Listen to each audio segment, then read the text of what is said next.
Hello, everybody. Welcome to the MTG Place podcast. I'm your host, Corey, and with me, like always, is James. How's it going, James? Doing good. How are you doing, everybody? I'm doing pretty good. And with us today, we got AlperMarkov from Concepts and Legends. How are you doing? I'm doing very well, thank you. Hello. Thank you for having me back. Yeah, it's always a blast. We got the Worlds going on right now. I'm not there right now. I wish I was, but obviously, yeah. We're the ones at home currently.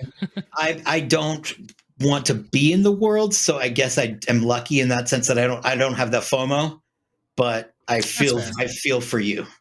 Yeah, I mean, it's not necessarily the World Championship tournament that I'm worried about. It's more there's $100,000 limited main event with prizes. Like, come on, that's open for anybody. That's pretty cool. And, I was doing hot on limited the last things. I went undefeated in a sealed event, won a whole set of Eldraine. And I made day 2 of the Arena Open. So that was you kind of kicked ass in that Arena Open. Yeah, so I was like, wow, Eldraine, here we go. Did pretty Apparently good. It's my set. What's your mythic ranking? Are you what is your mythic ranking currently? I'm not even mythic yet. I think I'm like platinum something. Oh, but you'll be mythic, right? Do you get mythic every time? Sometimes I do. It depends how many drafts you play. You have to play a lot. But I have hitting mythic is not easy. My win rate for this set, I think, is roughly 55-60%. Wait, you get mythic with limited? Yeah. Oh, yeah. You can get it with.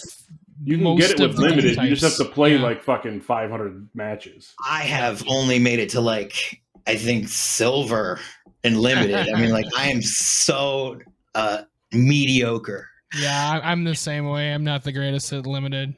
No, I've gotten what was it? Lord of the Rings. I got an email or something that said my win rate for the Lord of the Rings drafts on Arena was like 75%. I was like, holy that's shit. Crazy, dude. It's like way higher than normal.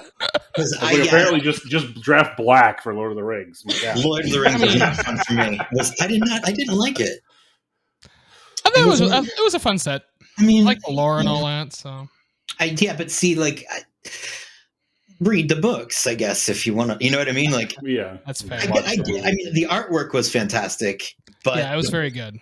I didn't enjoy it as much on Arena. I didn't even buy one of the set mastery passes for the first time ever, which for me was a big deal because I love the mastery passes. Love getting the orbs. Yeah, I do sometimes. Sometimes I don't. A lot of times what I do is I just play, and then if it's I'm at level 70, then I'll just grab it because I can get all the previous rewards at that point then. But. Did you guys get all the things they gave us free? They gave you the free tokens. They made a boo-boo, I guess, or something. They said Premier Draft was busted for 2 days. That was a thing. Yeah, I kept seeing that. I was like, why does it say Quick Draft and Premier at the same thing? I was like, okay, that's odd. But then I got 2 tokens, and I was a happy pappy. Yeah, so you get the free draft token, and then they gave a couple packs. I think they're doing it every day for the next. They gave me 2 free draft tokens. Oh, you got 2? That's cool. Hell yeah, dude. Well, you get one from the Mastery Pass. Did you get one from that, or was it from the? No, it was from I got an email that had 2 of them. Thing that said what the heck? I only got 1. Maybe there's another one right now. I logged on at noon today. Maybe there is. Hold on. Let's don't get too despondent. Maybe I also just got 2 and only 1 happened. We can't be sure. Yeah, who knows? Or you got 2 and because they know they want you to play limited more. Yeah, maybe trying to hook you in, man. They're stalking you. They're stalking us. They're like, oh well, he's going to play 100 limited games anyway. So that would be very flattering. But I feel like they could write me an email, and I'd be so much more excited. I'd be like, that's a very subtle stalking, Yeah. If I'm going to be stalked, I want somebody to make it known, show up at my front door with a horse's head. Put some effort into it. That's right. Yeah. So as far as Eldraine, so far the Wilds of Eldraine, what do you think so far? You like it? You don't like it? I love it. Artwork. You love it. Having so much fun with it. I think that they really had a lot to live up to. Obviously, with the first one, and this one's it is completely unique in its own way, but it still feels like Eldraine. Yep. Yeah. Yep. and most importantly, it's not busted. You know, like yeah, there's nothing that's like super bomby other than like, you know, if you're playing limited, the Gruff triplets just wins every game. Yeah, but right. But like we still have like I think it's like we still have like the similar mechanics that we had in the original like Throne. Like, yeah, the adventure, like the adventure cards and things like that. So, and then it definitely still has like the kind of fairy tale lore, you know, ambiance to it. So, which definitely I think really makes it feel like, yes, this is another Eldraine set, and it's also it's really cool. It's scaled back on the red. Like I remember the original Eldraine, like the red cards were just like first, and so I've noticed that like given a lot more power to blue and black. At least maybe that's just my interpretation, but maybe that's my proclivity. But I've been playing a lot of Dimir. Yeah, constructed like standard or construct or limited. Limited. Okay, yeah. So the fairies deck's pretty good from my experience. I feel that you know, Boros is just nuts if you do Boros aggro. If you get there's some crazy stuff. But now I think everyone knows it's the like 60-70% win rate deck if you draft it. So now everyone's cutting it, and so now it's bad to draft that. Oh. I see. You know, honest to goodness, I think Boros might be my least played color combo. Like, I don't know why. Yeah, it's just like because they have so many like 1 and 2 drops right now, right? And like it was the enchantment. It's like 2 mana, make it 2/2. Yeah, right. And like there's so many of those cards that have like celebration, do something, and it triggers all of them just by playing that one card. Yeah, actually, you're right. I did get faced up against that. I was like, "What the fuck is happening here?" Yeah, and all this stuff gets like buffed with double strike. You're like, anything in limited or sealed that like blanket buffs your field is just insane. Like blanket it's so hard to beat that, or just makes a bunch of shit like small. Cheap shit that you don't even have to do anything for. Like, yeah, that wins games because you'll have like what? Maybe a couple removal spells in your deck. You're not gonna have like 5. It's like, good luck, fucker. yeah. Blanket buff, I think I might be using that from now on, but what I'll do is I will shorten it to BB and see what happens when I say it during a game. I'll be like, "Oh, BB, you're bored." And then they'll be like, "What?" And I'll be like, "Blanket buff." Get your mind out of the gutter. But as far as it goes, I love like, and there, of course, you know, I've got my favorite artworks. Do you guys have any favorite ones before I go into my spiel? Well, I mean, I really like you know, Sir Ginger the Mealender. Yes, that's one of mine. It's like my favorite character and artwork, and I've actually just built a deck in Mox Field. I might play test it on Sunday. So, she is pissed and she is out for blood, and I get it. It's a wonderful throwback, you know. Like it's nice to see that. I mean, because she's been through hell, right? Okay, like he gets killed like a while ago, and the Phyrexian invasion happens. I mean, like this gingerbread lady has been through it, but yet she goes and she gets knighted. Like that's commendable, right? Yep. Oh, and for sure. She's gonna kill anybody who gets in her way. The card itself confuses me because I don't understand mechanics. So I'm like, so like, okay, so it has trample, hexproof, and haste as long as an opponent controls a planeswalker. But doesn't that like make it really planeswalker adversary contingent? Like, doesn't it lose all of its like? Yeah, it doesn't have it if they don't have a planeswalker. Yeah. See, so that's that's why it's more or less a sideboard card. What do you like? Yeah, like I said, that's why the commander deck I'm building around it is around the second ability, where whenever an artifact I think goes to the graveyard, you get a 1/1 counter and scry. Yeah, that's really good. And so I'm just gonna buff the Ginger to like, you know, a 21-20 or whatever, and just attack for face and win with commander. Oh, you know, you could get what is it? You could buff her like her size up really big and then gain a lot of life, and then what is it? The Aether Flux? The one that pay 50. Yeah, pay 50 and beat the hell out of your opponent. Yep. I always love when that's happening, when I'm playing that in arena and you see that like it's happening where they just tapping more and more colorless, and you're like, oh, okay, I see what's happening. I used to play a lot of constructed on arena, but now I've been just like changing to just limited, playing sealed, and draft. And Sealed's the best. Cubes. Whenever they do Cube, I switch over to Magic Online to do Vintage Cube and stuff. So I've never played Magic Online. I don't think I could do it because I'm an arena boy, and I started playing so late, and it really does look like it's run on 1993. Yeah, it's basically like if you took Magic and played it how it's supposed to be played directly from the rules with no shortcuts, and played it in person. If you did that on there, you just have to go okay. You know, but then right? also like untap. Okay, do you have any responses? Because I passed priority. No. Or, you know, I guess untap doesn't, but draw. You know, upkeep, draw step. You know, it's just so you have to go okay every time priority passes or someone does something. Yeah. No, I think that would make me want to cut off my own head and eat it. I mean, they've added some shortcuts to make it better. Like you could be like, all right, if I have no responses, just go ahead. It's good. You know.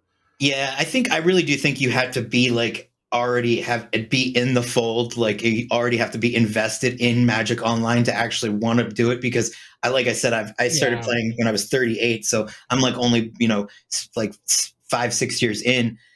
And Arena came out, and I was like, why would you do that? Like, I don't care if Arena only has 10 cards. The cards are fun to look at when they're being played.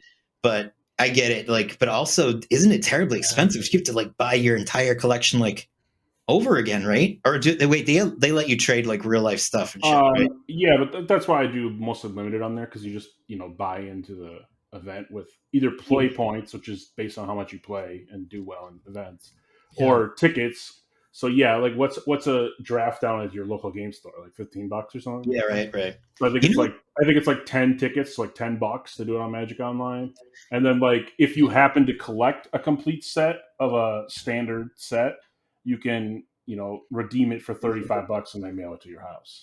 See, now one thing that I don't understand, and this really blows my mind, is why on Arena can you not gift somebody jewels, right? Yeah, that's good. Why can't you just That's dumb. or get them a gift card or anything? They have the technology, like the cards come with the starter packs, like they have the ability to program it. Why can't I buy somebody cards to then they have to purchase, like they would have to use it. And even if they didn't use it, they still got the money. I mean, you'd think like Wizards of the Coast, like corporate being as greedy as they can be would be interested in a facet that would make money. Like I honestly want to walk in the boardroom and be like, what the fuck, guys? Like, come on. My other thing that really bugs me is like every booster pack should just have an arena code for a pack. I mean, it really should. I mean, ideally, yes, it should. I think it should, but I can understand how they would like that would basically like cut their profits in half. So that'll never happen, but I don't understand why I can't just like, because there are times when I want my friends to play Arena, but they don't have the resources to get all the good cards. Well, the other thing is like, why, like if you're going to do that, why can't I trade with my friends on there?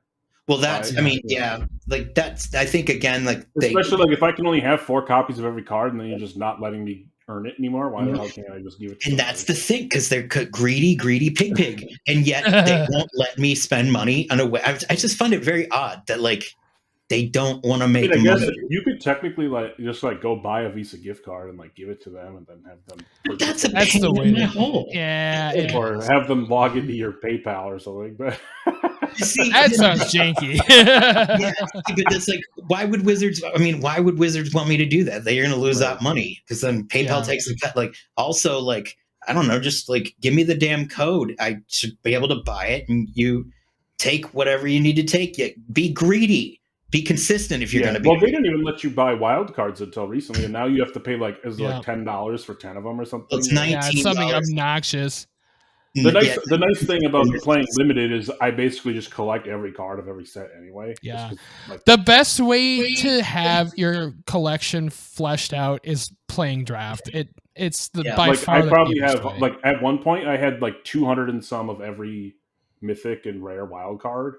Mm-hmm. And I was just like, okay, I'm going to go through and I went through the sets and cards I was missing, just crafted them. And so I 100% of like 5-6 of the sets, and now I've just been playing limited again and racking them up. Does it not like drive your OCD mind crazy that you're not like, I want them all to be filled? I know it's sick. Yeah.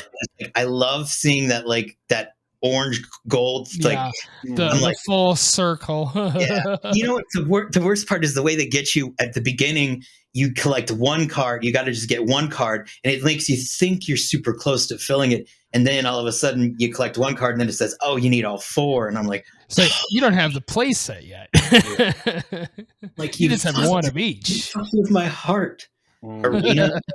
I'm going to come back to you like any good abuse. The worst is like sometimes like they they have the Enchanting Tales cards in this set, and what was it? The other one they had the Shadows over Illustrator Master. They added like Gristlebrand and stuff and Brainstorm, and it's like okay, you're adding all these cards for eternal formats, but you're banning them in Historic. Yeah, right.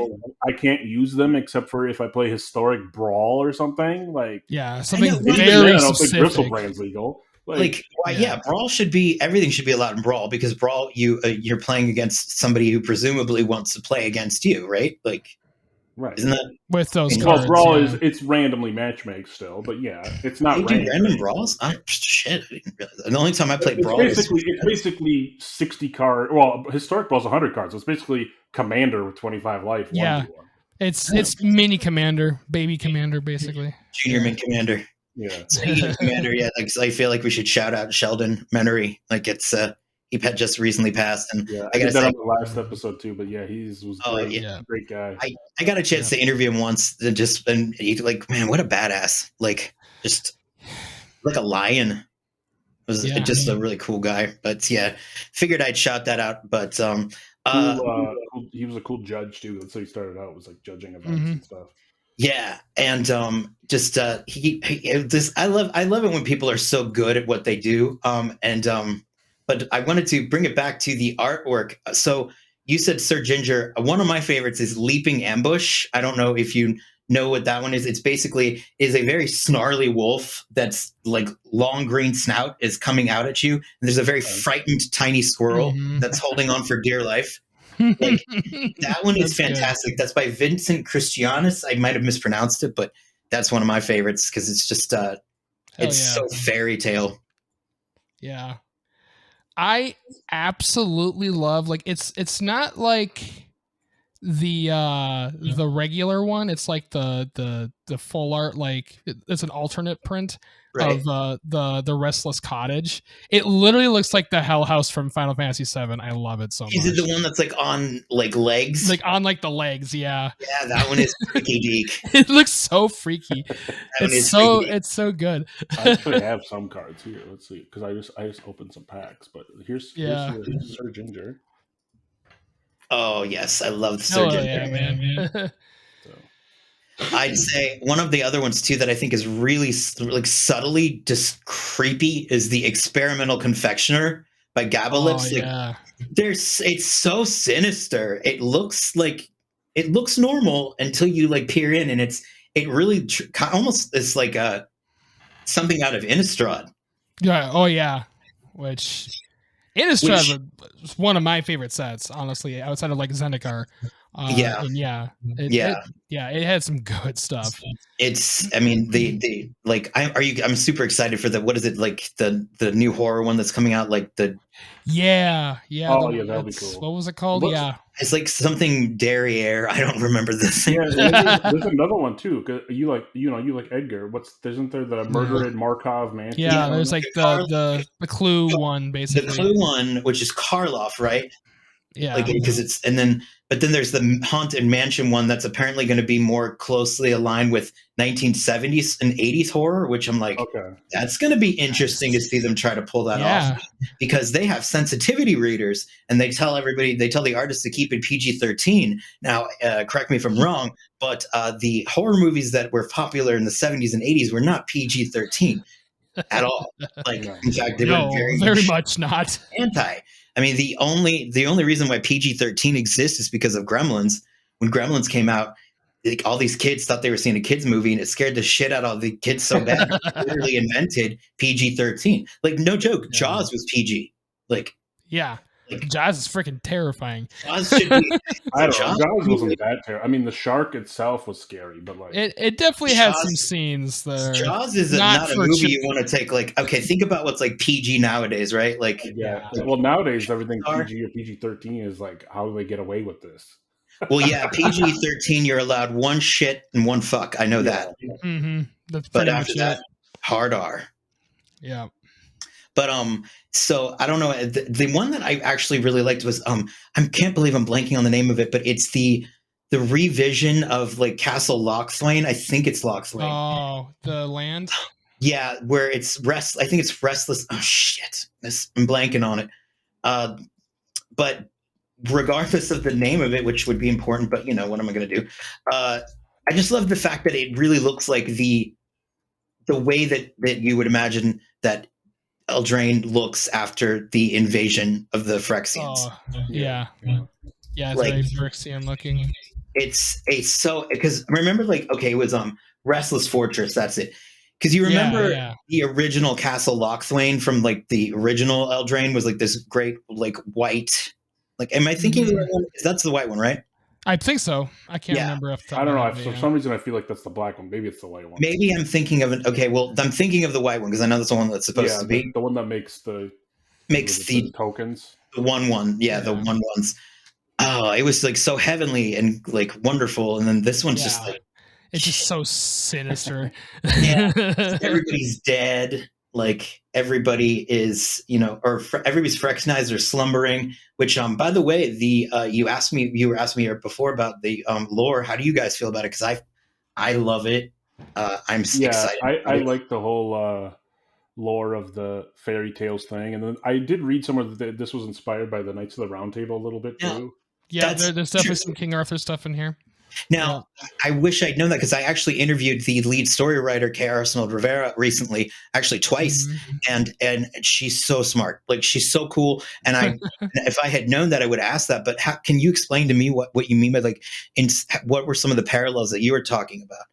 Well, I mean, the whole like Sir Ginger is a knight now too, right? And then it's the whole. I can't remember the story, but I was reading an article on Magic's website or something. They were talking about how.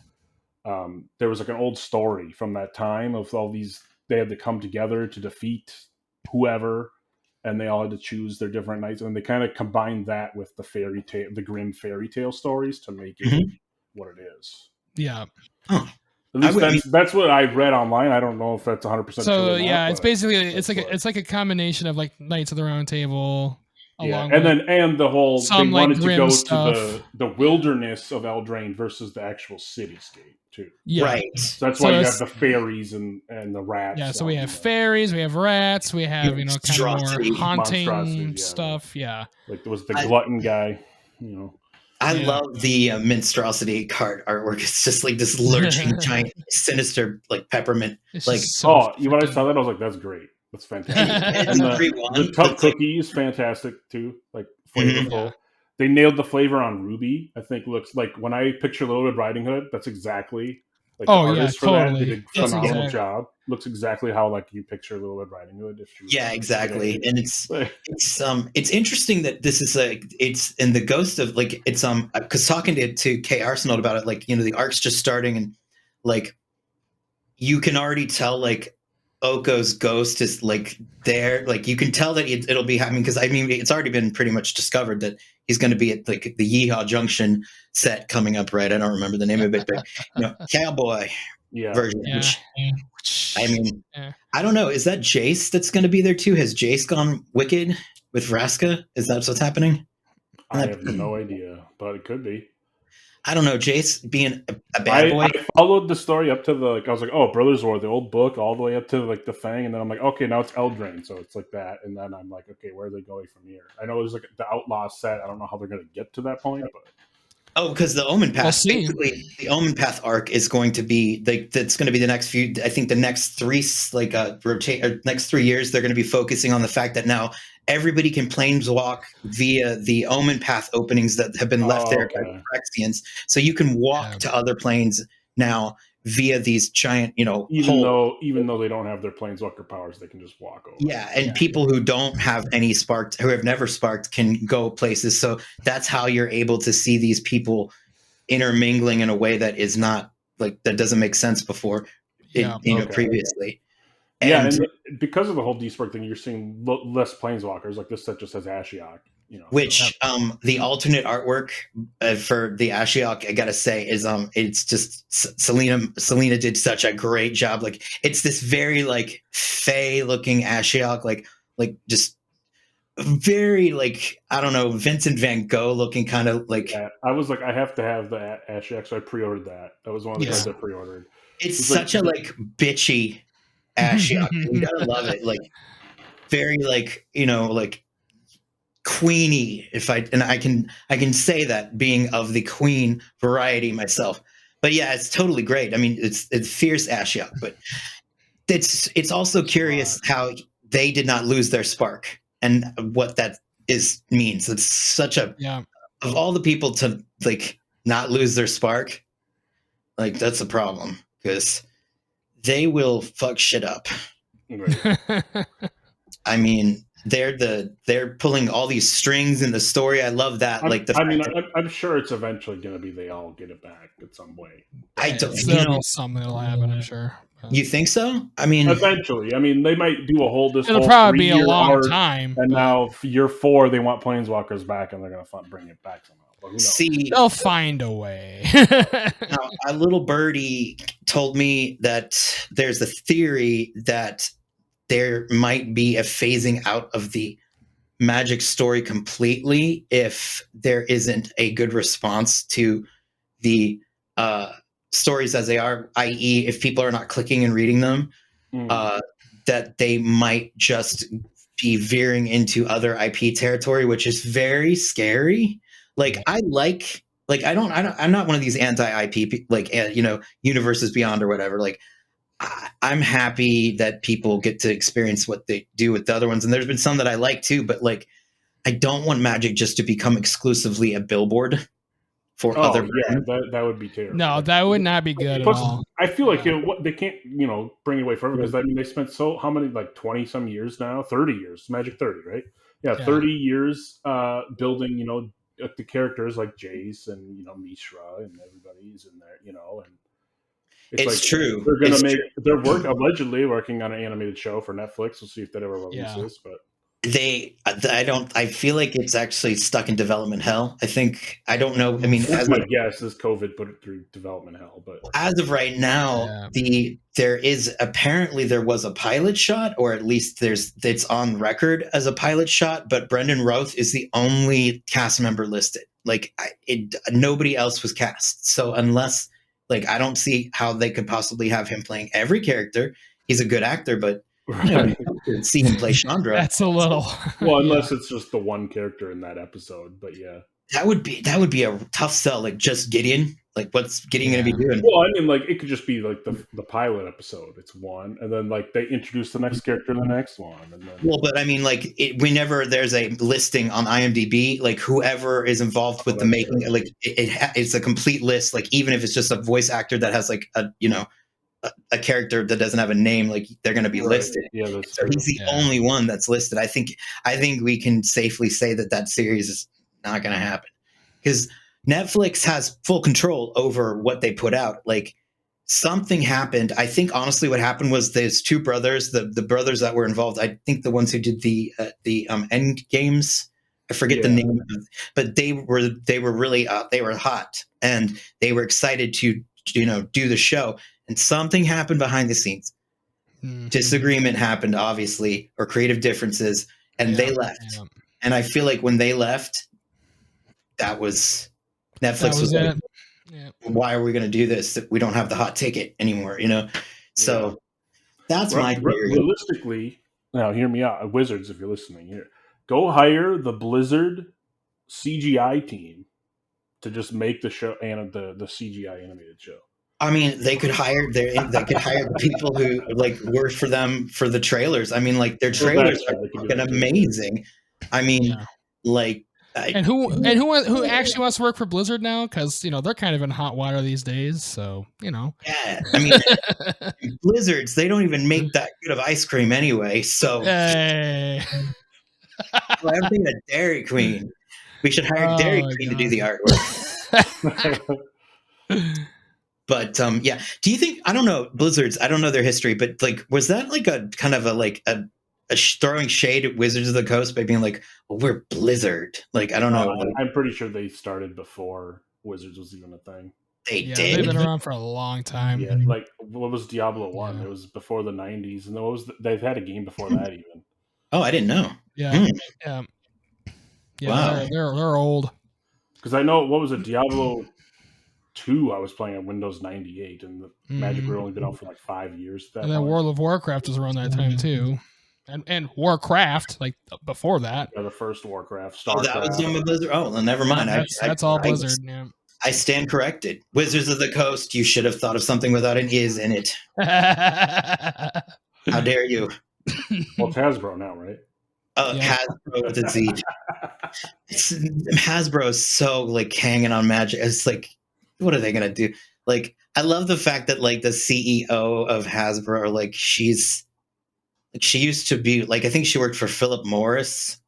Like, she's good at like being a CEO for tobacco. I'm like, okay, I can see that. Well, I mean, Hasbro. I mean, yes, they're printing the crap out of everything, but Hasbro's definitely done a good job, I feel, of making money for their company. Yeah, right. Like, and they've gotten more people into the game because of the IPs, whether we like it or not. But some people got into it just because they like Lord of the Rings. Some people got into it because they like Doctor Who's coming out, right?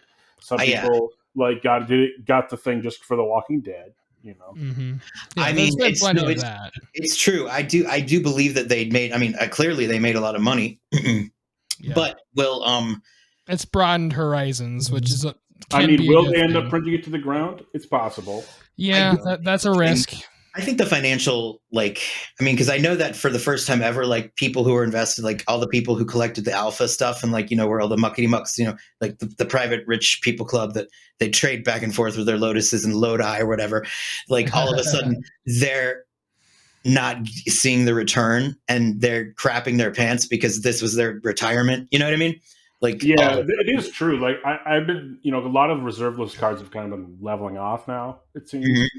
Because everyone's like, well, are they gonna just reprint it and just say "F you" and or are they gonna not do it and just find another loophole like Magic 30, which I mean, that was not good. Well, they basically said that they're gonna keep doing that. So, well, I think that was. I mean, because they're gonna make playtest cards a thing too now, like out in the public to get. So really, playtest? They're doing it at every Magic Con.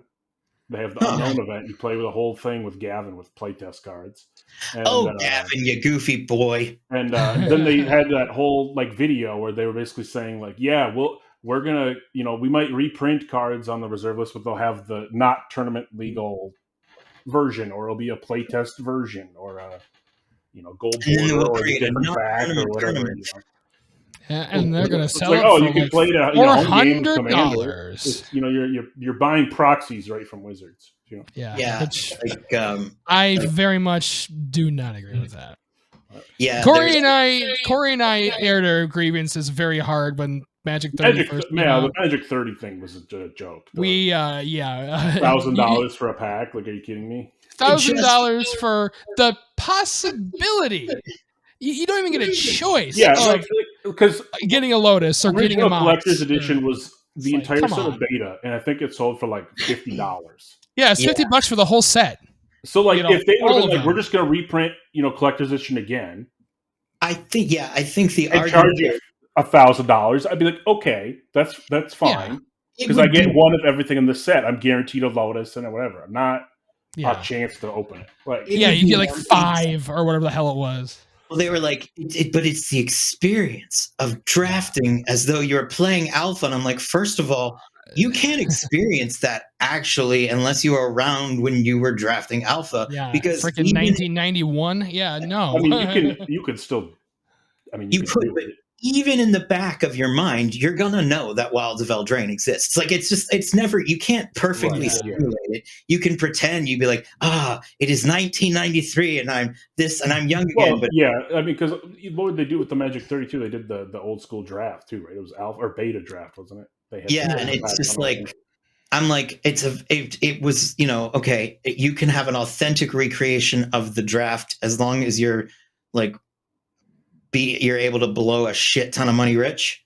Like, cool. Like, that's good for fine, them, I guess. Yeah, good for you. But I mean, here's the other thing though. The sets weren't designed for limited back then. No, they were not. Actually drafting like beta fucking sucks. It's fun because you're like, cool, I'm drafting beta cards. Like, yeah, so if you're actually opening, like beta packs that hadn't been opened, and you're like, cool, this is cool, I get to play with these old ass cards. But like if you proxy the set or whatever and you draft it, like there's no synergy, and it's just like a 5 for a 5/5 is a bomb, like right. Vanilla, you're like, I just vanilla creature, or Angel, that doesn't even have nothing. Yeah, because they didn't back then. And it's like Lotus and stuff back then wasn't even that broken because it's like, okay, I could throw out my 7 mana, 7/7 on turn 3. Okay, whatever. Ooh, whoop-de-doo. Yeah. It'll take me about 6 or 7 turns to swing it to death, but I'll be there soon. Let's hope that it's a black card because otherwise my opponent could have got Terror and just killed it. Oh exactly. God, yeah, right. Black Lotus is they only are expensive cards because of what has come later. So it's I mean, that's the truth with the Moxes and everything else. It's the truth with every card, though. Like that's why it enables the other cards. Yeah, I mean that's why. Like I'm one of those people that don't. I like a lot of people. They throw all their bulk away, right? Like I can't do that. They'll open the packs. They'll take the rares out of the cards of money, and they'll just donate it to charity, or they'll toss it or whatever. Like, they do that at the table at MagicCon, whatever, right? I'm like, I have to take all of my cards home. I sort them all. I put them away because eventually there's going to be a card printed where this 2-cent card combos with it, and now that 2-cent card is like $10. Yeah, that happens every once in a while. That happens all the time. Like the common. It's not uncommon. Like it happens. Yeah, it happens a lot. It's like every time I go through looking through my bulk again, I'm like, oh wait, this is a $10 card. This is a $10 card. This is a $20 card. Like hell, it's worth nothing. Chilling in my bulk the other day. I'm like, that's a $30 or $20 card. Like okay. I know. You want to see? Yeah, I remember when this was worthless. Now it's like $30. It's pretty crazy that there is like a one common card like in every set that like ends up becoming this thing. Well, you know what? I kind of guessed on this. I pre-ordered. I should have ordered more because, like, if I would have known now, I would have ordered more. But I pre-ordered 8 Up the Beanstalks. Okay, at 40 cents because I'm like, that card's gonna be worth more than 40 cents. That card seems really good to me. Okay, so I pre-ordered at 40 cents. It's been 2 weeks since it's been out, something like that. Yeah, the card is now almost $4. No way. Yeah, and I bought 8 of them 40 cents a piece. Like, remember when Path of Exile was like worth nothing, and then all of a sudden it's like a freaking $6 uncommon, like shit. Yeah, like that now they print it to the ground. It's like $2-3. Now it's not worth like what it used to be. Like back when it was like new. But it's the same with like Sol Ring, right? That's in every single commander deck, and it's still like $2-3. Like because it's been printed a billion times. Yeah. Unless you have like the beta one or whatever, that's gonna be worth a lot. But but it's like at the same time, if somebody's like, I'm gonna pay $500,000 for a beta Sol Ring, I'd be like, all right, well, I'm gonna pay $1 for this one. Exactly. I actually like the art of like this other set better anyway. Unless it's like the artwork that I'm so in love with, I have to have it or something. Yeah. Right. I've definitely done that. Like my SFMs. I don't care. My SFMs that I have, I love because they're the. I think they were the Minneapolis promo from like back when it was. What card? The Stoneforge Mystic. Oh yeah, I ended up trading. It was like 2017 or 16, whatever the hell it was. But yeah, like I love the way those look. So yeah, I traded them out so I could have them in my deck because I play Death and Taxes, and SFM's a pretty major card in that deck. So I definitely like have my I think everybody's guilty of glamming out their decks a little bit. You gotta, it's impossible. I mean, especially a legacy deck, you gotta glam it a little bit. I mean, you spend a lot of money for it in the first place. I mean, my Edgar Markov, it's so like, I'm such a dork. Like, It is like completely themed as much as it can be. Although I just found out today that there are Edgar Markov promos that I was not aware of. Oh yeah. That somebody said to me that shall remain nameless until I know that I can name them, and then I'll name them. But yeah, I'm excited about that, and also really sad because I didn't realize that there's an Edgar Markov pin. Yeah, Like, there is a pin. I'm gonna have to find that person and ask them, what will I have to do to get that pin? I mean, I will do whatever. I mean, like, if it needs extortion, murder, I can make it happen. I mean, it's an Edgar Markov pin, for God's sake. Yeah, and then need somebody's bushes to be cracked in, I can do it. It's something that I will do for Edgar Markov. Well, dude from the Markov. Daddy Markov, man. Even the OG ones, what, $100? Yeah, and they refused to reprint it. But you know what broke my heart about Daddy Markov? What Gavin Verhey said? He said, out of all of the cards that he's designed, that is the one he regrets the most designing. It's probably because it's just a broken card. But is it broken compared to the Dragon, or to, I mean, all of the Eminence, all of the Eminence ones are bonkers, yeah. And I mean, also, Gavin, you did Arcane Signet. I mean, couldn't that be one that was sort of more of a mistake? Because now it's an auto include that you have. The thing with Dragon is dragons cost 6 already, so making them cost 1 less isn't that bad. But it's hard to get out. It's hard to get Mardu out. Mardu ain't easy. You get the 1/1 vampires, but it's more so you just get free 1/1s. I mean, Edgar Markov, when's the last time you squared off against an Edgar Markov deck, in real life, right? Yeah, rarely. I mean, when I play my wife, because she has one, but yeah. Well, that doesn't count. You're married to a Markov person. That makes you half Markov, so by marriage. But no, you know what I'm saying? It's not like you constantly run into Edgar Markov. Yeah, which is weird because when you look on EDH Rec, it's one of the top decks. It's really good, yeah. It is. You don't see it very often. Thousands, tens of thousands of decks out there. That's the great thing about Commander, though, is you have such a huge pool to choose from that when you square off against new people in Commander, you honestly have no idea what you're going to go against. Yeah, no idea. It's funny because the Traxa obviously is number 1, but guess what number 2 is? The Dragon. Boom. Oh, I have Dragon deck as well, and so does my buddy. I went and sat down, and we both pulled out Dragon, and I'm like, "Do you want a mirror match here, or do you want to switch? Or do you want to switch?" To be fair, Ben, our buddy Ben, has had a Dragon deck since before EDH was even a freaking format. So I mean, and we just kind of turned it into one. What's interesting is I can't believe this, but Lathril is a higher rated. Lathril Blade of Elves is number 3. Yeah. Well, they just gave that out too again in the new Lord of the Rings bundles from Walmart. Edgar Markov isn't even number. It's not even the most played Mardu. Ishin 2 Heavens is 1. Oh yeah, that you can really break that card. I mean, the thing is here's the thing. So even playing against the Mardu Edgar Markov deck now, so many people play board wipes. Yeah, you board wipe my deck. Yeah. If you board wipe, you die. Yeah. Edgar Markov.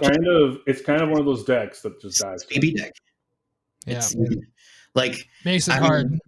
The only thing that I remember being the only thing that can really protect Edgar Markov is Teferi's Protection. That's the only thing that's going to stop it from being just beat down. Just obliterated. You could play Boros Charm too, and there's another new one now too. But so there's a couple more. But compared to if you have green and white, there's 10. Yeah, right. So there's no shroud for vampires. It's across the board. You can't give your vampire shroud. That would be nice though. Oh, see, I was come on. I want Gavin to take it back. I'd be take that back. Don't say Edgar Markov. Say Arcane Signet. That's the obvious. Then he came back. What was the last one? In the he did. And I was he wasn't even that good. No, he was very sad. I was eh.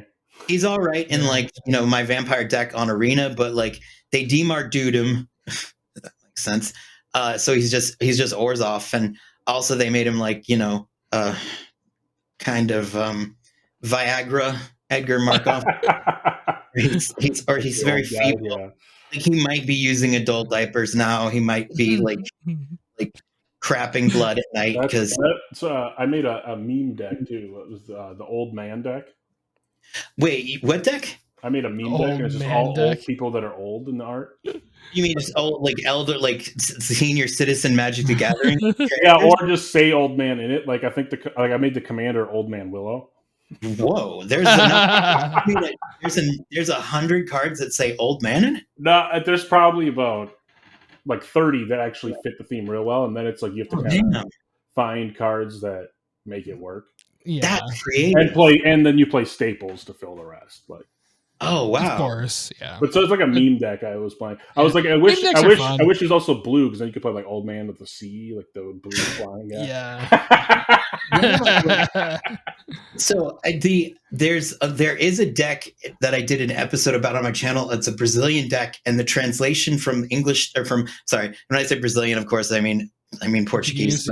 I love saying that because my Brazilian speaking friends they know because it's a weird language. Like it confuses the hell out of me. But there is a deck that basically is the filthiest. Like it's called the fourth grader deck translation, which kind of like imagine it here, it'd be just called the high schooler deck. Like it's basically like every translation of the cards that are in it are filthy, like filthy. Like I won't even go into it here, but if you do watch the video, it's on my channel. Check it out. The translations are so foul, like and we're talking X-rated foul, like. Damn.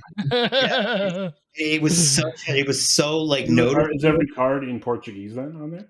Yeah. But the translations the Portuguese translations, like it's like quiver, like I don't know, but just like let's just say there's like Bush and like Dick that are in there that are just like, and those are like last names, their first names. So I detect Kate Bush, Dick Cheney, right? But yeah, no, it's filthy. I mean, it's so beyond filthy, and you gotta love it. Like, but there's not even any. Do they still print Portuguese cards? They do. They stopped printing. What was it like? Russian, I think. Yeah, no, Russian, I think. Yeah. Yeah, I know they did that. I have some Russian cards actually. I have one or two. I have like a Soul Warden, I think, or Essence Warden that's Russian.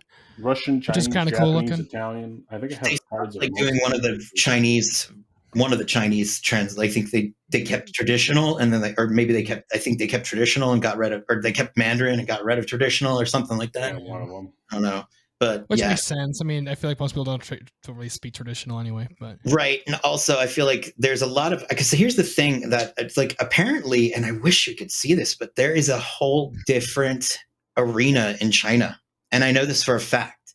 That they filter their internet there a lot. So. It's crazy. But it's not just filter, like literally completely brand new commissioned artwork for like a ton of cards because they have certain laws over there. Like you can't show a skeleton in the artwork. So any of the Magic the Gathering cards that have skeletons in it have to be completely redesigned. And there are certain goblins that can't, like it literally is a completely different experience, but we have no way of seeing it. It's kind of a bummer. Like, cause China keeps everything on, pretty locked down. I'm sure you could find the images on the internet or something. I tried. Believe me, I tried. Yeah, I mean, it's not that they don't make it easy. That's the thing. There's not a lot. I found maybe one of them. You see it a lot with the Japanese ones, but then they tell us about it because they want us to go buy it to get it. Well, yeah, they're like, oh, look at you can get the sweet art of Demonic Tutor, but only if you buy the Japanese collector's pack. Some of the Japanese cards are just freaking insane, man. I never will forget it. I found the Japanese War of the Spark in a Walmart in Fort Myers, and there was like 12 of them, and I was like, I'm just going to buy all of these right now. And I pulled a fucking Liliana. I was like, oh my God. Walmart parking lot, like crapping myself at joy. Like, I was like, wow, this is so cool. They had no idea it was even worth money. Just was like, look at the Liliana. And then I found out it was worth money, and I was like, okay, wow. It's like It's like the video of the guy playing that Black Lotus from that alpha pack where his like hands start shaking and shit. Oh, that's cute. He got the shakes from it. He got so excited. Yeah. Well, that happened to me when I held the original painting. Oh man. Oh yeah. I'll never forget. Like I remember watching that. That was sweat. Like I'm glad I was wearing black because it was pouring. It was the worst. They left me holding it. They cut, and I'm just like standing there like, somebody gonna take this from me, please? Just take it. I don't want to hold it anymore. That's crazy. God, the actual prints. I can't. Yeah, it was like the actual painting. I'm like, it sold for $5 million. I'm like, can somebody take $5 million out of my hands, please? Because if I drop it, I would have to mortgage my house. Like, I can't afford this. I would hope that they have it insured. Yeah, I hope so. I sure hope so. It's still a priceless artifact, though. Do you want to be the person that fucked up the original Black Lotus painting because you got nervous sweat and flop sweated all over it? And just I sure do not. Yeah, no, that was me. I was just like, I mean, if I did, I would just use the publicity and start destroying everything. But you know. Oh my god. Oh, you're such an anarchist. Yeah. You're so crazy. But I actually hate that though. Like all the people that play Flip It or Rip It or whatever, I can't Flip It or Rip It. I don't like that. It drives me nuts. I'm like, why would you ruin someone's great artwork? Yeah. Flip it or rip it. Is this like, is it that common? I mean, or is it just like I don't know. It might just be assholes that are niche. Yeah, I don't think it's that common, but people do it though. Like there are videos out there. Why don't you just get a shirt that says "I'm rich and an asshole" and then right. Like it's more effective and it gets the point across. Like at that point, just burn your money at that. That's literally what you're doing. Like, yeah, just what is it? If you watch Suits, the guy just burns like a $20,000 bear behind in front of him. Yeah, I'm like, oh, you're so helpful. You're so subversive. Flip it or rip it. I'd be like, I'm gonna rip a fart on you. Exactly. I will eat a lot of fiber too before I will go and I will have kashi. And trust me, those things take about 20 seconds to get out. And by the end, they're hot. And when they're hot and loud, yeah, that's what I think of Flip It or Rip It. Let's get to our last question here. What artists have you interviewed lately on your channel? The most recent artists that I've interviewed, well, actually, I've been focusing on the story a lot lately because I've really, like I said, I really love the sort of the reboot. I'm not reboot. I'm going to say, but it's a refresh, on the whole thing because now we're post Phyrexian. We're seeing the devastation that's actually happened because of their invasion. And we are seeing it on a plane that I did not think originally, like in my mind, I did not think would be one that you would go to. You kind of assume, oh, well, you would go to Ravnica or you would go to the more popular planes, not just a plane we've only been to once before. But Kay Arsenal, she just nailed who I just recently interviewed. She nailed the whole like just complete devastation of what happened and the character change that's happening with Rowan and Will. The twins are now they're kind of stepping away. There's a whole new like introduction of all these villains who are like really interesting. Like there's a reason why they're villains. And so I interviewed her and upcoming, I do have Shauna Maguire, the New York Times bestselling author, who also wrote the Phyrexian, most of the Phyrexia stories, and also did Midnight Hunt. That was her first time on it, and she's fascinating too. But Andrew Thompson was one of the ones who I interviewed, and and I have some people coming up, but I don't want to say their names just yet because they're very capricious, and if I don't have them like on camera, I'm afraid to announce it. But I wrapped the Shauna Maguire interview last night, so awesome. It is in the can, so I'm happy to say that. So I feel comfortable. I used StreamYard for the first time, and I was like, and I did not realize. And this is like this isn't going to be in the video, but like, thank God Shauna knew what like streaming meant because she goes, well, I'll just stay here, and I'm like, oh no, you can sign off. She's like, oh no, you have to stay until it like downloads, and I was like, what? And I could have fucked it up. I could have lost everything. This works too, where I'm using Zencastr. I did not know that. Because there's been one time I streamed with my partner, like my channel partner Allison. we had this fantastic game on Arena, right? We're talking like it was gold. Like the back and forth was wonderful. It was fantastic. The gameplay was amazing. It was down to like one life, kind of thing. Yeah, really, really and good. I fucking forgot to hit the record. You have to hit the record button, and then it asks you, "Are you sure you want to record?" Oh my god! And I did not say that I was sure, and then I signed off, and I was like, I recorded. That just happened with. That's just the worst. Me and my other co-host Josh, that comes in when James is busy. We just did a whole episode that was supposed to release this week for the podcast, and it was a draft walkthrough. And then he recorded the gameplay, and I sat there and did that with him too. And we went 7-0, undefeated, and the video got lost. No! Oh god! Did you cry? Did you rage cry? I've rage cried before. I was just like, I was a little upset because I was like, oh man, now I'm not gonna have a podcast up this week unless I upload this today. But I'll probably wait till Tuesday. We had a snafu. I'm like, I might recreate it solo, but then it won't be the same. And I'll be like, yeah, it's just not going to be the same. Of what happened, but the games are going to be different. Trying to recapture, especially something that good, it's just like, oh god, it fucking sucks. It's the same with like, I didn't record my Arena Open because I was playing it in between a limited super qualifier that I got points for winning the limited before on Magic Online. So I was playing it in between my rounds on Magic Online, and I 7-0'd, and I'm like, I wish I would have recorded that. Yeah. Wait a minute, you play Arena and Magic Online at the same time? Well, I did on last Saturday, yeah. Like you couldn't like in real time you do this? Well, yeah. Well, so like Magic Online's up, right? And you play your game, and Magic Online works how it would work at a local game store, right? Where you have 50-minute rounds.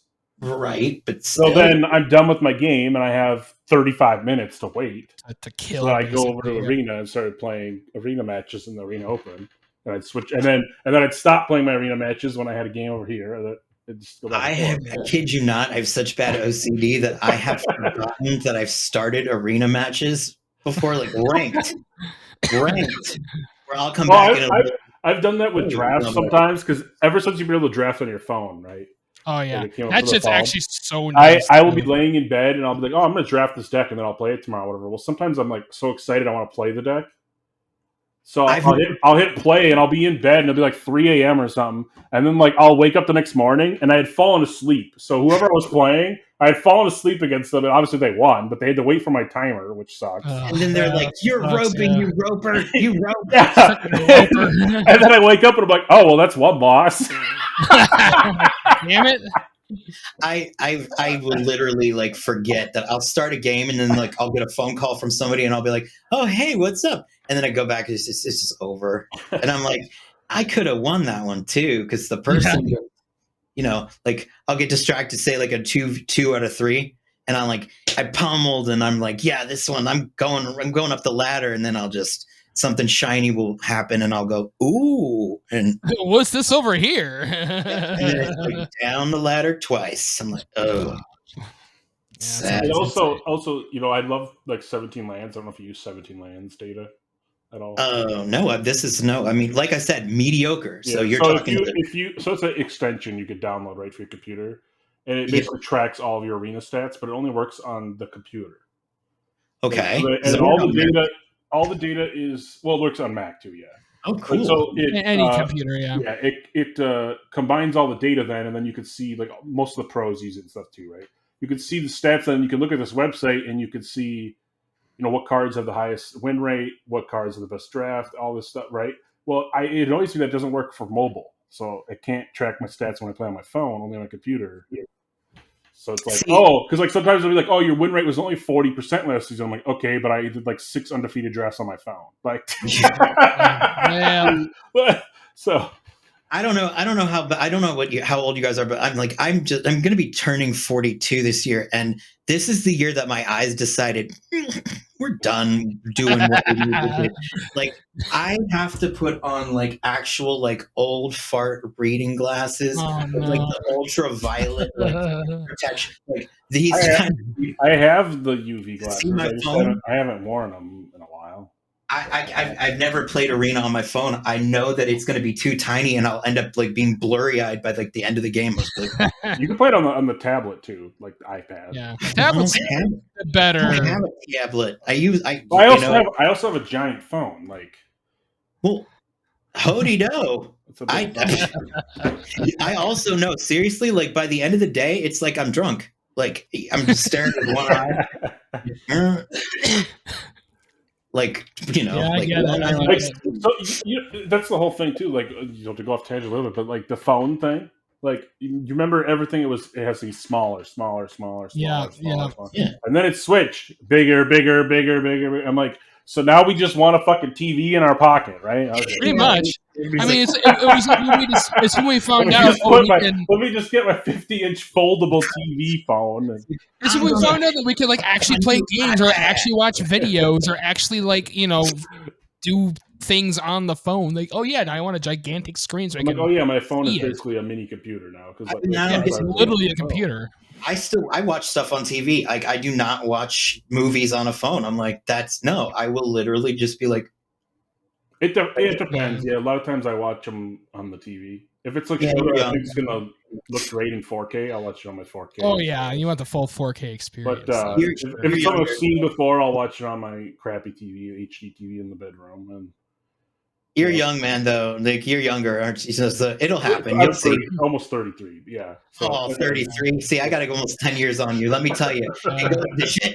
Once you hit 40, oh my God, that's when it's like there are limits, and you'll see. You'll be like, oh no. Yeah, but I'm only a year older. But then what was it? The one Game of Thrones episode. Do you mean the one where it was dark? The one where it's so fucking dark you can't see anything? Yeah. I had to rewatch that on my phone and with the brightness on max because that's the only way I could see it is I took my phone and did this. Because I could barely see it when I was watching it on the TV. And I had a 60-inch screen.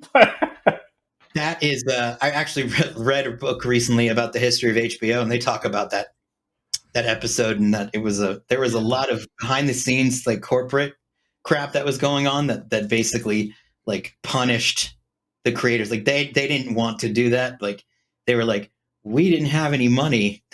They decided to just like fight over money. They didn't give us any, so we didn't have lighting. So they decided to shoot the whole thing with no lighting, basically. They just like it wasn't there. They were like, well, we're going to try to light this incredibly important series finale and like with, you know, our iPhones and see what happens. It'll work out. But I feel bad for the people involved with that because it was like they knew that it was going to suck because they didn't have what they needed. So yeah, I feel bad for them for that. Oh, it's the worst when that happens. Yeah, it's like, oh, poor things. Well, I mean, you know, I guess they're probably more successful than I think, but you know what I'm saying. Yeah, they're all millionaires now. Yeah, sure. Well, not with the SAG, what's going on in Hollywood. Now all of a sudden, all these foreign movies are showing up on Netflix. You're like, interesting. What's going on? Yeah. But yeah, so that's basically what I got going on. I mean, focusing on the story is really what I think is important, and I stress this because if you want to see the story continue, encourage people to click on the links, like engage with it, even if you don't like it. Just say why you don't like it, but show that you're engaging with it because they are paying attention to that because they done. And make no mistake, if there's a way that they cannot pay a writing team to, you know, like think about it, they could just. There are how many science fiction fantasy properties out there that are already written, right? That could be easily transferred into, you know, a set, right? We've already seen it. Like Lord of the Rings is sort of like the tip of the iceberg. And I'm not saying that like this is definitively going to happen, but if you don't engage with the story, we might be seeing things like that as the more common. Yeah, you're saying like just more crossover IPs or more just a ripoff?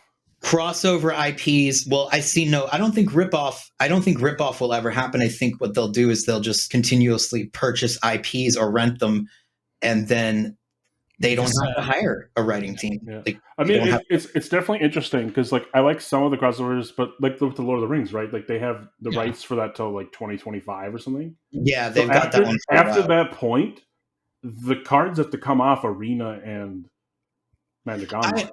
I'd imagine they'll work something out by then because like if they've purchased it for that long, I mean, I don't know. That would be really bad for like optics, I guess. But I guess because it's only in historic, I guess, can't really get too right. Or they might finally put Explorer will change to Pioneer soon because I think they're at 99% of the Pioneer cards in the game. Hopefully they reimburse us for that. I'd be really mad. I'd be like, I completed the Lord of the Rings set. I'm going to need another set completed, or I'm going to. Well, I'm just going to take it. Well, yeah, that's why I'm like, but so most of my Lord. I do have the whole set, I think, on Arena, but most of my Lord of the Rings stuff, I bought a bunch of in-person cards because I'm like, that can't go away, right? Like I have the physical card. I've drafted both on Arena and in person for Lord of the Rings. So like I have both. I don't have that many Lord of the Rings, but I did break down and get a couple of the fancy Eldraines that came out, and they're great. Super good stuff. I just got these things from the Ultra Pro. You can frame the cards. Oh yeah. That's actually we have there's Gandalf. You had it like on tap. We actually that's probably his draft deck that he got second place with. Yeah, because I drafted Gandalf. He lost, even though he copied the draw 3 twice. So he drew 12 cards in one game and still lost. Yeah, because I was going against the fucking Doors of Durin. He was fucking getting eagles and shit off the top of his deck for free. How the fuck am I supposed to beat that? Hey, that's amazing. Like I mean, I don't like when you said Mythic. I'm like, the only thing I've ever gotten Mythic before is in Historic. Like, that's it. Like. I remember one time. I usually don't hit Mythic. Like it takes a long time. Like I have like one time. Usually I make it to like Diamond because like you have to play a lot of games. Like I think I figured out it's like 500 really limited matches. I will never. I don't have time for that. You have to have a 50-60% win rate the whole time. Yeah. I had I don't know how this happened, but like I was like Mythic number 2,500 or whatever the hell, and I played a match and they put me against number 9. And I was like, yeah, they just match you with whoever. But if you win that, you move way up. Oh, you won. There you go. And it was this like most triumphant yet saddest thing because like I was by myself in my room and I was like, yes, and I was like, oh, that's kind of like when the first time I did the early access event. Yeah. The first time I did that for Lord of the Rings, I was playing against like Mr. Metronome, and I like beat him, and I was like, "Yes, I beat Mr. Metronome!" And it's he's just another content creator, like we did good against MTG Nerd Girl, like and in the end, she just beat the shit out of us, but we put up a good fight. But yeah, it's always fun when you see that. You're like, oh gosh, famous person. I'm gonna win. Yeah, it's. I'm just like, well, because like the last one was Eldraine. I was like, okay, well, I'm going 3-3 against all other content creators and pros, basically. So, but you're really good. This I did not know about you. I did not realize that you both of you you guys are like, you can like. For limited, I'm okay. Corey's way better. I'm really good. He's really good at limited. That's my. Me, I'm more of a legacy / commander player. Is more what I used to play legacy call my main too. stuff. Like, but what's weird is I had never made day 2 of an event until Arena was a thing. Now I've done it twice. I mean, I qualified for the Mythics one time. I've made it for day 2 once, which I couldn't believe that I did it. Like I was just like. Because like the in-person ones, I used to go play Legacy, and it's 9 rounds of Magic, and you got to be 6-3 to make day 2. And I started off 5-0 the last time, and then I lost 4 and didn't make day 2. Yeah, I'm like, it's my curse to always be this close. It was the same with back before when it was just straight PTQs, Pro Tour qualifier. You could just go in one, old school days. Top 8, you go to the Pro Tour, and it was Return to Ravnica's draft. So I drafted blue-white with Pack Rats Splash, and I got all the way to there, and I finished 9th because the guy top deck Reckless Return and killed me in game 3. And if I had won that, I had made the top 8 and made the Pro Tour. I got to have you guys on my channel because there's so much. Like, I'm literally turning this into an interview about you and I'm sorry for doing that. That's okay. I'm going to have you both on because like there's so many questions that I want to have. Like you guys, the people listening, you don't understand. Like the conversation we had before we started recording was so good. I learned so much. And again, I don't know if I can say it. You can let me know later if I can say it, but it was good. These guys know stuff. Like they know stuff. I mean, we're talking been in the game for a while, so delicious dish, like good stuff. But yeah, that's basically that's all I have to say about that. Like maybe one of my upcoming interviews will be you two. That would be like yeah, we're down. Yeah, we'd love to be on for sure. It'd be fun. Yeah, I'm always down. I would be so upset if you were like, yeah, no. No, I'd be like, hell yeah, let's go. Thanks. Yeah, we're happy to have what's the whole thing, right? Like we're all, struggling content creators, right? So we're all, we're pretty small. Promote, right? Yeah, we're not the big names, we're not LSV and we're Marshall. We're not limited resources or whatever the hell else. No, we're just who's limited guys who like magic. That's the top limited podcast.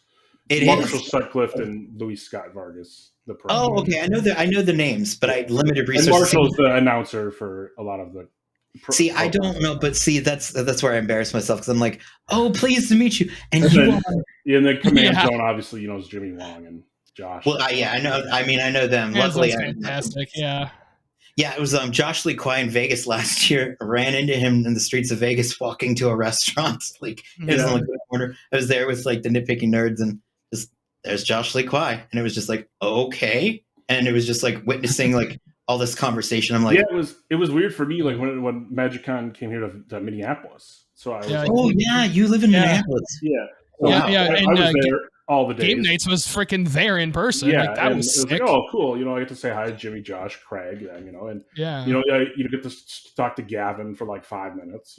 But I was like, hey. Do you want like one of the saddest things that happened to me was I got an email from Sam from Ristic Studies. He was like, "You were at Vegas," and I was like, "Yeah." He's like, "Oh shit, I didn't know. I wanted to hang out with you," and I'm like, "You want to hang out with me?" Like, why? It was funny. It was funny seeing Game Night's line being longer than John Avon's line, and John Avon had like a crazy. Oh, it was across the room, yeah. Oh, John Avon, I love him, but like I've been trying. Like I've got him to say maybe to the interviews like so long. So, well, I keep on trying with John. I'm like, John, I think he has a condition or something. Was it carpal tunnel? He does. Yeah. But like. Just like signing cards, right? So he does 5, and you got to go back in line again. Well, some guy comes up trying to get 1,000 cards. I'm like, what? Are you a dick, man? Like he's not going to sit there and sign 1,000. Do you want to sign 1,000 cards? Like, no, would you sign 1,000 cards? Like your hand would be dying. Like, yeah, I'd be like, freaking John's like. So I mean that's why that's why I understood the policy right away. They're like, limit 5 cards. You can wait in line again. But somebody actually asked that. Yeah, like without irony. Without irony. Yeah, sadly. And I was like, why would you do that? Like, yeah. Like somebody. Like I just had my cool full art lands that I play in my deck signed. Yeah, like I got my. I don't have it actually on hand. But I got my full art forest actually. And I'm definitely going to be buying his secret lair now that I saw that. Yeah, I mean, that secret lair, baby. Yeah, it's John Avon is one of those. It's like Magali Villeneuve, like where there's just. Oh, there it is. There's no arguing that they're just top of the top. Like they're marquee artists. Right, you know what I'm saying?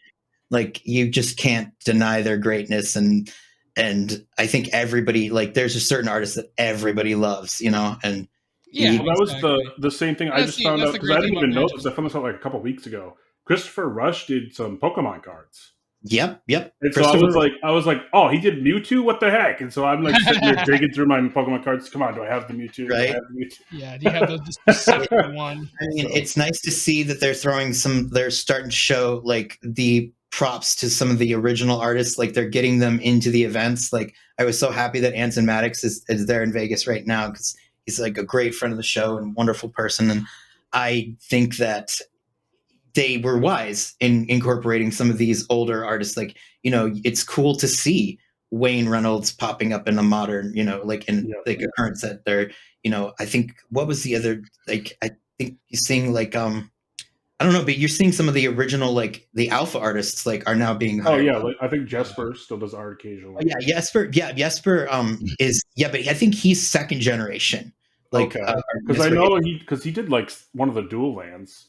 He did. Jesper Isling did did like I think he did the Oofy, the new Oofy art for yeah, like, but he's like there's the first generation. I think second generation is like a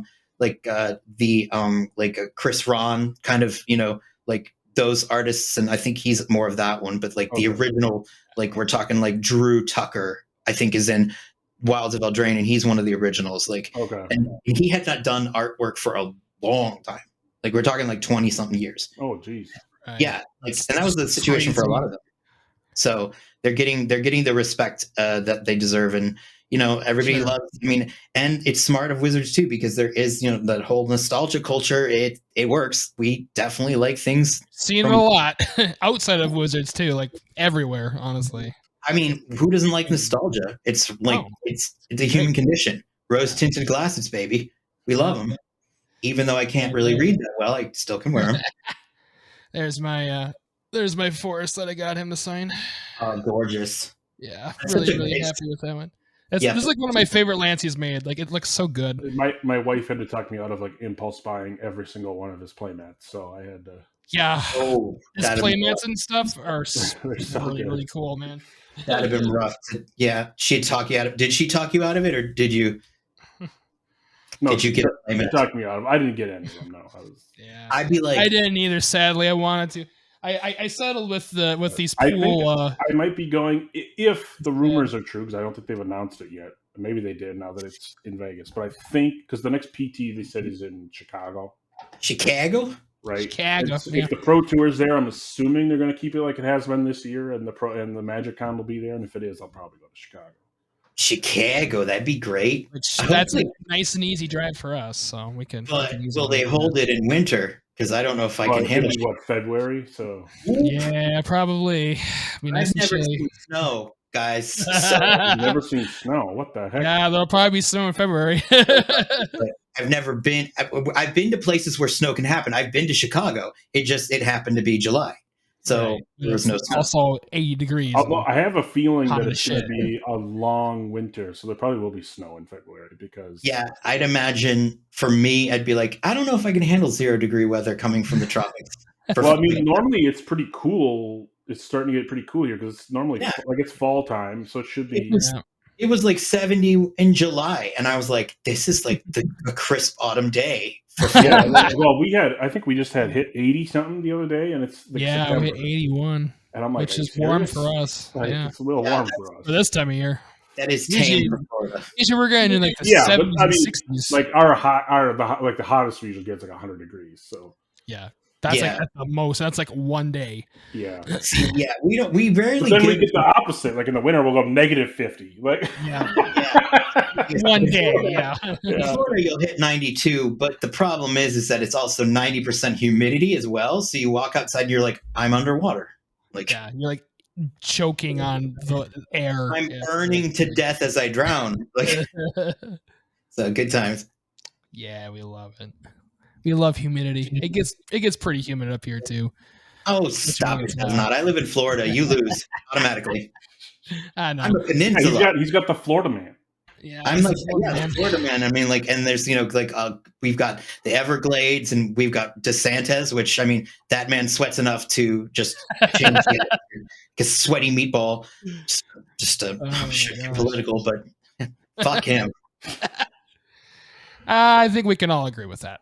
I think it would be hard. You'd be hard pressed to find a Magic the Gathering players like I really like him. You know, I like that. Yeah, I think so too. So, Rick DeSantis, if you ever hear this, okay. Just read between the lines.